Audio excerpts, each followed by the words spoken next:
YouTube, how's it going? Welcome back to Paul's Wrath. My name is JD, and today we're continuing with our series figuring the best ground-type Pokemon is in Generation 1 Pokemon Blue. A couple weeks ago, we played through with Nidoking. Last week, we played through with Nidoqueen. This week, we're going to play through with Sandslash. Sandslash is a very interesting Pokemon. Let's go over the stats really quick.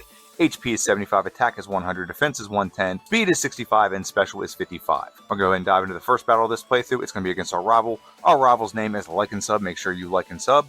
And we gave him a Squirtle. Squirtle is a water type, we are ground type, makes sense. And with a handful of scratches, we're going to knock him out. We named our Pokemon Sonic, which actually doesn't make sense because this is not a hedgehog, it's actually a mouse.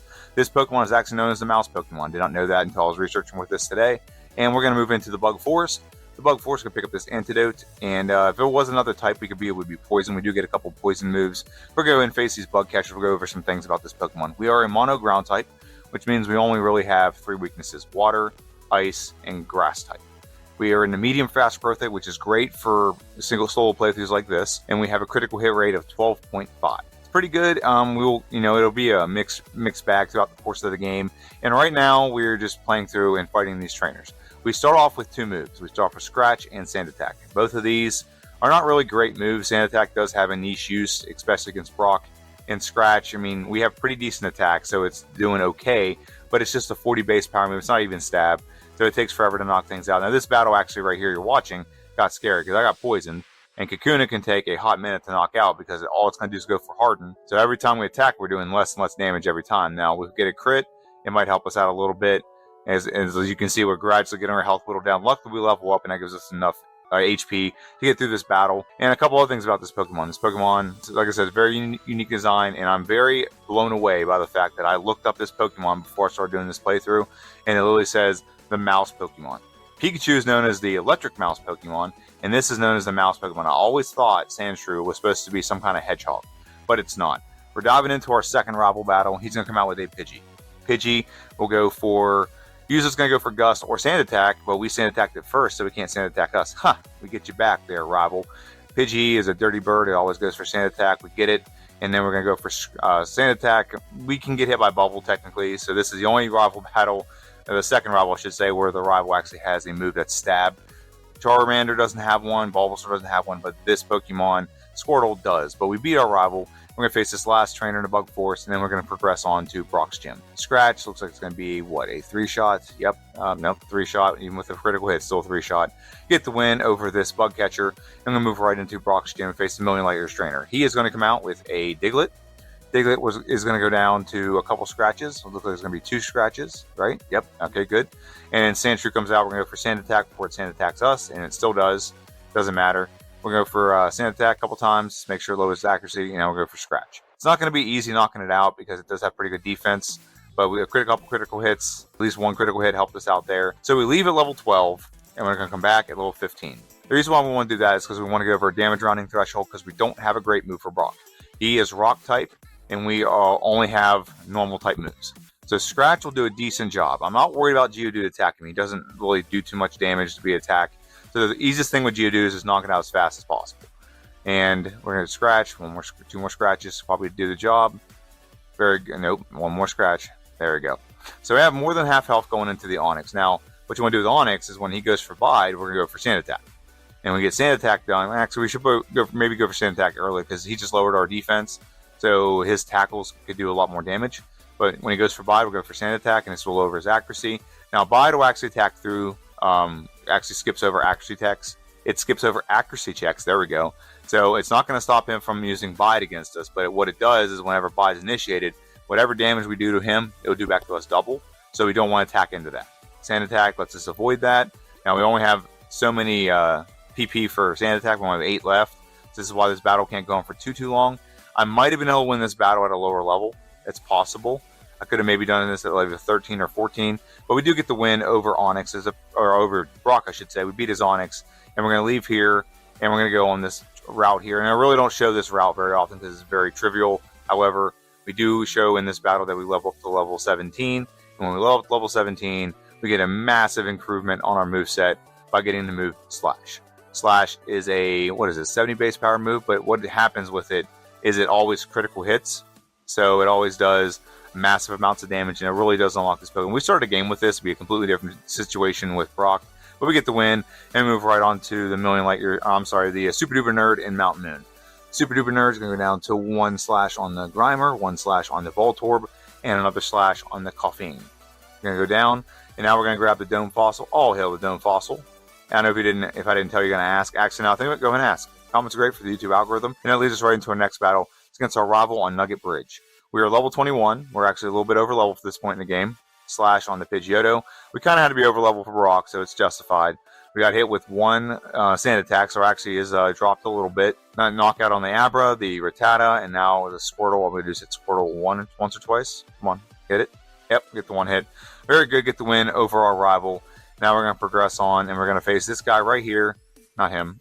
This guy right here. And we're going to beat him and get Dig. Dig is going to be the first stab move we get. It's actually a really weird thing with Sandslash. We don't get a stab move via level up. We are a ground type. The only ground move we technically have in Gen 1 is Sand Attack, which actually it's classified as normal, so that doesn't even count. And now we're going to face Misty. We probably should have faced our 4th rival battle first and then backtracked and fought Misty, but it is what it is. We are weak to her, so we get a Dig on the first try. We do outspeed the Staryu, but we don't outspeed the Starmie, so that's the problem with this right now. If we outsped the Starmie, we would get 2 hits in before we got 1 hit in. We are outsped by, 7, so we got to get a couple levels higher to even have a chance. We take our first reset of the game right there. Now we're going to use Slash on the Staryu, and we're going to go for Slash on the Starmie. It's going to do the same outcome. We're not going to one-shot with Dig, so Slash, as long as it's a 2-hit and it doesn't go for 2 bubble beams, we get the win, we get the knockout. We beat Misty, and progress on to the SSN, where we're going to grab a new move and then face our rival. The move we're going to grab is Body Slam. Body Slam is not as powerful as Slash. It's only 85 base power. Slash right now has an output of 128. However, eventually we're going to get Swords Dance, and Swords Dance will boost our attack stat by 2 stages every time we do it, and Slash will not work well with that. Body Slam will. Now we're going to face our 4th rival battle. He comes out with a Pidgeotto. We're going to one-shot Pidgeotto with Slash. Very good. Raticate comes out next, and we're not going to learn Poison Sting. It's a garbage move. We're going to go ahead and face Raticate. It's a one-shot. Very good. Kadabra will be a one-shot as well. With his War Turtle one-shot, it's going to be close. I guarantee it. No, it's not a one-shot, but we get the 2-hit knockout. We beat our rival, and now we're going to progress right on and face Lieutenant Surge. Lieutenant Surge is a garbage gym leader, but he actually has electric Pokemon. That's why he has trash cans everywhere. That's why he's a garbage man. Trash man, Lieutenant Surge. Voltorb is a one-shot. Pikachu is also a one-shot. Is Eradicate Raichu a one-shot? Is it a one-shot? I don't remember. Is it? It is a one-shot. Very good. Take almost no damage from Lieutenant. Actually, take no damage at all from Lieutenant Surge. And we're going to move right on to Rock Tunnel. And then in Rock Tunnel, we're going to face Boomer the Hiker. Boomer the Hiker has 2 Geodudes and a Graveler. We're going to go for Dig and knock out the first Geodude. And what we want here is we want Self-Destruct just like that. And the next Graveler comes out. That is the ultimate right there. And we beat Boomer the Hiker. And we can progress right on to Giovanni. This is in Celadon City. Giovanni's going to come out in Onix. Same thing. We have Dig. Dig will one-shot the Onix. Very good. Rhyhorn comes out next. Rhyhorn to get one shot by Dig. Very good. And the last Pokemon Kangaskhan is Dig, a one-shot. It is, well, we're not going to go for it. We're going to go for Slash. It'll be a 2-shot. Very good. Pretty easy win over Giovanni. Giovanni number 1. He's going to go on Batman Vanish. And now we're going to go right on to Pokemon Tower and face our rival. We actually have a pretty good moveset rounding out right now. We have Slash, Dig, Body Slam, and Seismic Toss. There are some coming upgrades for this moveset. We'll see that here in a little. Slash is a one-shot on a Pidgeotto. Slash on the Growlithe. Slash on the Execute. Is Kadabra one-shot? It is. And is War Turtle one-shot? Let's find out. We're going to go for Dig. It's a one-shot. Very good. Get a win. Pretty easy win. And Pokemon Tower is actually pretty easy for Sandslash because we have Dig. And that's going to lead us right into Silphco. We're not going to actually face all of Silphco right now, but we are going to grab 2 TMs. We're going to grab that TM. We're going to face this guy here who has a Machoke. And we're going to choke the Machoke. And we're going to beat him pretty good. Slash is a 2-shot. Karate Chop does nothing to us. It tickles us. And we're going to go ahead and grab this rare candy right here. And then we're going to grab this TM, which is TM Earthquake. And now we're going to face Erica. Erica was a risk, so I wanted to not face her right away. If the things go wrong with Erica and we don't one-shot everything, she can put us to sleep and knock us out, which is exactly what she does. Right here, she's going to put us to sleep. We're going to go for Swords Dance. I got put to sleep. And now Razor Leaf is going to be super critical, effective, and she's going to 2-shot us. So that's why I waited for this, and I'm stupid because I should have just gone for Earthquake. Earthquake's very powerful. We're way higher level. It was just going to one-shot anyway. Same with Tangle is going to be a 2-shot. And then Vileplume, same thing. We're going to go for Earthquake. I keep forgetting that she's Poison type with those 2 Pokemon. So Earthquake would have been super effective. I probably would have been okay with Dig as well. But now we're going to move right on and face Koga's gym. Now Koga is a Poison gym leader. Kind of the same scenario. Poison Pokemon, they're weak to Earthquake. Do we even need to Swords Dance? We probably will, just to make sure we get the right ranges. Swords Dance 1, and we just got our actually lowered, so maybe that wasn't a great idea. But Earthquake on the first Coughing, very good. Muck comes out, Earthquake on the second, on the Muck, and Earthquake on the second Coughing, there we go. And then Weezing comes out, we'll go for Earthquake. Excellent, we get the win. Pretty easy win, super easy, barely an inconvenience over Koga. That leads us into the next gym we have an advantage over, which is going to be Blaine. Blaine is the fire gym leader. He's going to lead out with a Growlithe. What we want to do here is, I don't think we need to over set up or anything, but we just want to be fast enough to win the battle. So Earthquake 1, Earthquake, nope, just one Earthquake, very good. So with that, we will outspeed everything unless we level up in the middle of battle.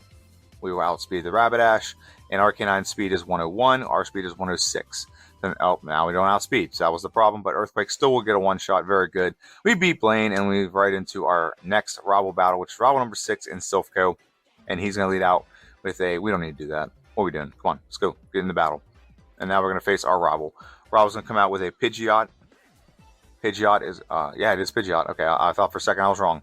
Swords Dance 1, Swords Dance 2, and Swords Dance 3. The real risk there is he can go for Sand Attack, but once we get fully set up, now we can just sweep his entire team. Body Slam, and we go for Earthquake on the Growlithe, very good. Now the Execute comes out, and we're going to go for Earthquake on the Execute, very good. Even though it's resisted, we still have our stats super boosted. Earthquake on the Alakazam and Earthquake on the Blastoise, very good. Pretty easy win over our rival. That's going to lead us right into our next battle, which is going to be against Giovanni. Giovanni number 2, and he's going to lead out with a Nidorino. Nidorino, I think it's Nidorino. And Swords Dance number 2. And we just go for Earthquake, and we're going to sweep his entire team now. Earthquake 1, Earthquake 2, Earthquake 3, and the final Pokemon, Nidoqueen, Earthquake. It's a one-shot, very good.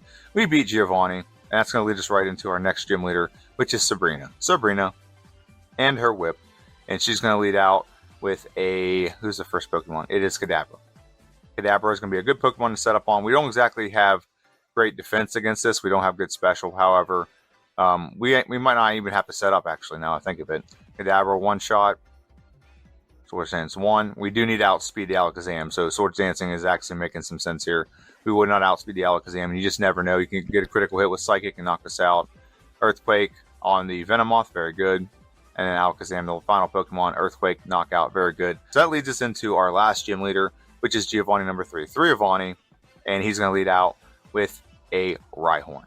Rhyhorn is a great Pokemon to set up on. He does not have any good moves against us. The only thing he really do, I guess, is Tail Whip. He's not going to use Horn Drill because it can't knock us out. Fury Attack does nothing. Stomp doesn't do anything. And we're going to go for Earthquake on the Dugtrio. Very good. Earthquake on the Nidoqueen. Very good. We actually only did one round of setup. I actually like that. We don't have to waste time doing multiple turns. And then if we level up, we're not going to level up, so we're not going to lose our badges. And there we go. We get the knockout, get the win. Pretty easy win. We're not going to learn Fury Swipes. That is a garbage move to learn this late in the game. I don't know why the moveset's so bad with this Pokemon, but it is. And now we're going to go ahead and going to heal up. Going to add this TM Rock Slide. Now, I've waited for a while to do this because Slash has had some very good utility, but we do need Rock Slides. Rock Slide is going to give us the ability to get by flying Pokemon. There's one specific flying Pokemon that's Water type that we got to get by. So Rock Slide is going to be super effective against those Pokemon. So now we're going to lead out against Pidgeot.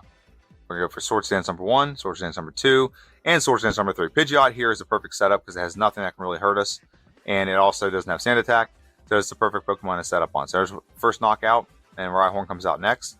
We'll go for Earthquake on the Rhyhorn. It's a one-shot, very good. Growlithe is the next Pokemon, and Growlithe should go down to 1 Earthquake as well, very good. Execute should come out, and we're either going to go for Earthquake or Body Slam. Either one should probably do. We have our stats super boosted, doesn't matter. We should just stick with it, not waste the time. Earthquake on the Alakazam. Now we level up here, but that's not a big deal because Blastoise is pretty slow. So we're still going to have a super powerful move, and dang, we almost got one shot. But we get the win and head on to the Elite Four. Now throughout the Pokemon League, we're about to head into the Elite Four, but first what we're going to do is look at our moves and our stats. Stats first, and in the bottom left corner here are the stats. Attack is 189, very good. Defense 201, exceptionally good. Speed 140 is pretty solid, and Special is 128. If we had a special move, that actually wouldn't be too bad, but we don't use special moves with this Pokemon. The moves are Body Slam, Earthquake, Rock Slide, and Swords Dance. I don't plan on changing any of these moves. These moves are perfect. They all align pretty well We got something for everyone. The only move I would consider is maybe rest for Lance after we take out the Gyarados, because we're going to take some hits from Gyarados. However, we should be just fine with this. Let's go and watch the first battle, which is again Lorelei. She's the ice specialist of the Elite Four, and she's going to lead out with a Dugong Gong Gong. Dugong Gong Gong is going to come out, and we're going to go for Swords Dance. Swords Dance number 1. Aurora Beam does decent amount of damage, about a third. So we're just going to do one setup and sweep. Cloister. Go for Rock Slide on the Cloister. Yeah, we get a critical hit. We would have knocked it out if we wouldn't have critical hit there. But we get a 2-shot knockout. Very good.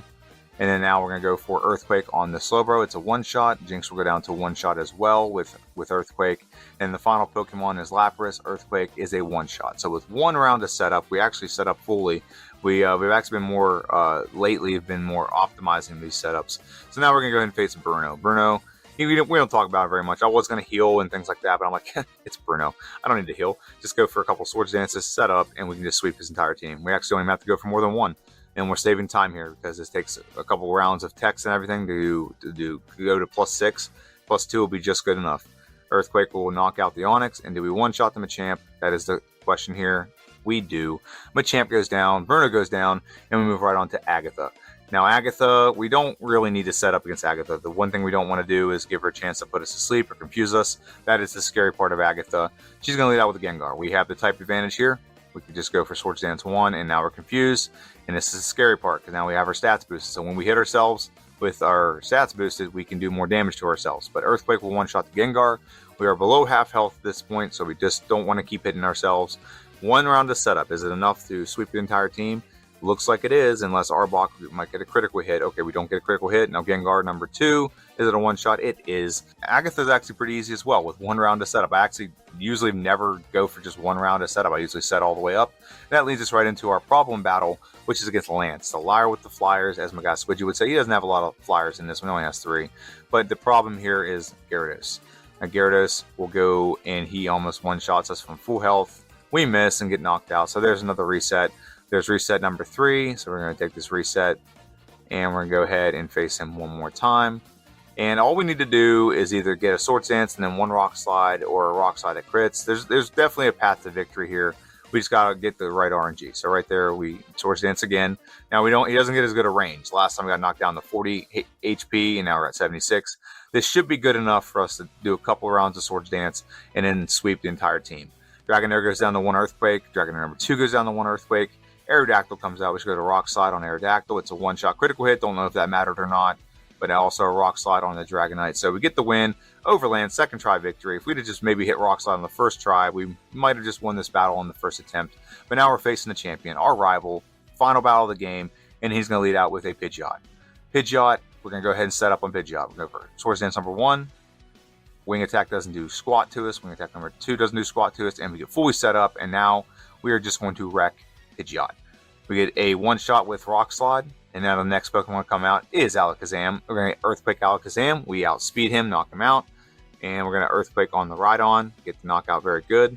Earthquake seems to be the trend here, but stick with it. Knock out the Arcanine.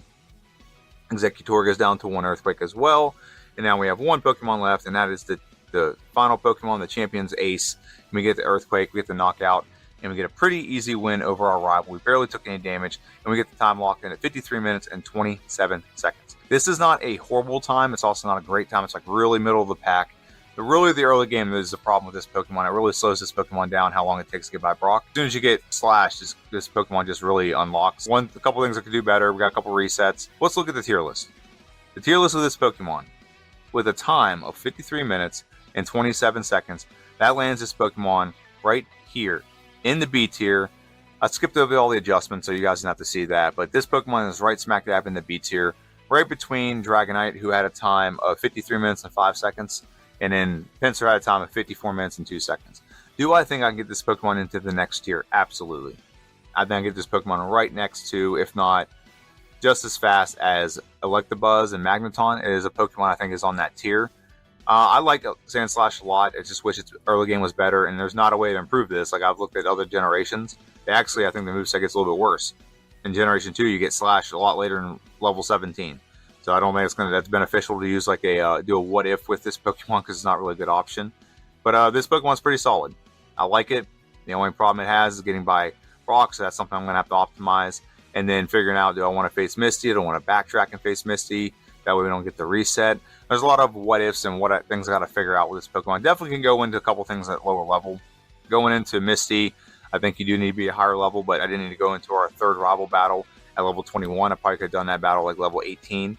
So maybe a couple trainers could be cut out along the way. But that's something for me to figure out in the optimized playthrough. The second run, I like to say, next week, we'll be doing a playthrough of Doug Trio. That'll come out on Friday. On Wednesday, I'm very excited for this. We have an optimized playthrough of Gligar in Generation 2.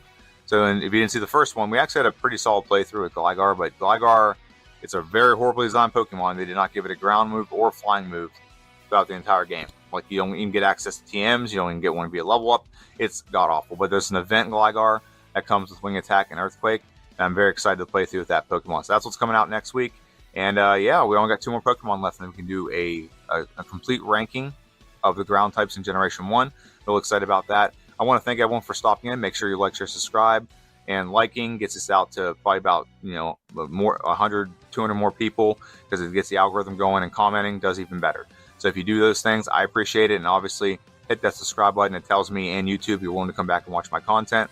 I want to thank you guys for watching. Have a good one, and I'll see you guys next time.